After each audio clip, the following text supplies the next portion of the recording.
Hey guys, it's Drac, and greetings to Nerf and Star Wars fans alike. Today we will be reviewing the Star Wars Force Awakens New Age or First Order Stormtrooper blaster. This is the Deluxe blaster, claiming ranges of up to 65 feet, coming with 12 Star Wars branded Elite darts and then a 12 round clipazine. Comes with its own proprietary scope, and supposedly we shouldn't be able to hit anything with it. So let's go ahead and start. Actually, let's take a look at the back. Same range claims. This is kind of showing exactly how this works. I assume this is Mandalorian for whatever reason. I'm not positive. We are, of course, both Hasbro and Disney branded, as this is a collaboration between those two. Hasbro bought the rights to make all of the Star Wars toys, and then nothing else. We have a detachable stock. This is a completely unique stock. We haven't seen anything like this stock before, and it will have slam fire action. Now, the question on everybody's tongues is whether or not this is in fact just a reshelled Retaliator now, or not the Retaliator, the Rampage. Now, the Rampage is the slam fire action Nerf blaster of this variety, but as we put these side by side, you can see much smaller than the Rampage. That said, the Rampage's stroke length is out in front as compared to, oh well, this needs its magwell installed before we do anything, and has a ton of dead space up in the front. So that's kind of interesting. Is it going to, this stock, extend at all? Seems like it should.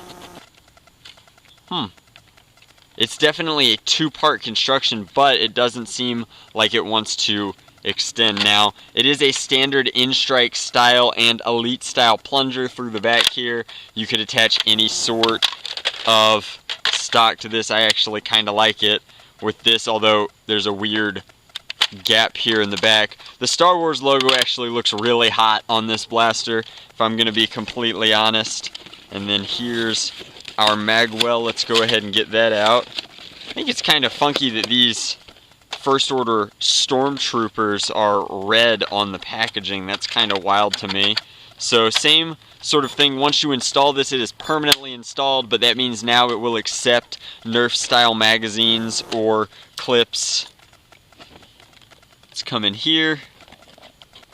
Since we're reviewing the entire blaster, this is a standard in-strike rail attachment that gives us that look that we're going for with our funky scope, which I have put on backwards.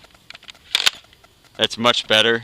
Then we'll get the, this is the first time I've seen a white in-strike clip, and I'm really digging it, actually. I think it'd look great in some of my primaries, but it is, of course, designed for this blaster. Now, stroke on this reminds me a lot of the Rampage, sounds a lot like a Rampage, and if it performs a lot like a Rampage, I am confident saying that we are rocking the same internals. So, the Star Wars darts are kind of wild. They have done some clever marketing here where they only labeled the front ones with the Star Wars logo, not the back ones. So the front ones have the Nerf logo and the Star Wars logo and are actually very handsome darts. These clear tips are just next levels of cool. Would be really, really awesome for like integrating LEDs into, so that you could get all sorts of at night pew pew action going on. But a remarkably well designed blaster. It's got just a cool overall styling to it. I assume it's very close to being the screen accurate version, which is great for like members of the 405th and prop guys.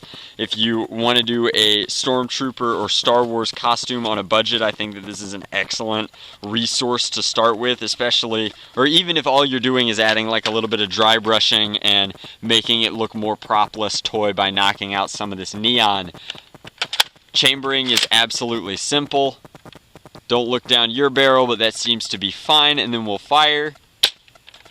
And this is definitely a Rampage. I don't mind the fact that it's smaller. Foregrip Is Comfortable reminds me a lot of like an Alpha Trooper style foregrip, and that I'm wrapping around from the bottom. And I think that this is just a nice blaster. The handle is very comfortable. It's not quite as comfortable as a standard In-Strike Elite blaster, as it doesn't have these sweet channels for your fingers, but I'm sure that's because it is a replica of some variety. The scope is goofy. It has no optics whatsoever, and as you can see, is completely hollow. It would be the kind of thing that would get dirty very quickly during outdoor play. The stock is sweet. It's very flat on the end, and therefore not necessarily the grippiest of stocks, but I'm again like making consolidations for the fact that this has to be at least somewhat screen accurate, so that it's got that really cool Star Wars toy figure to it. So Slamfire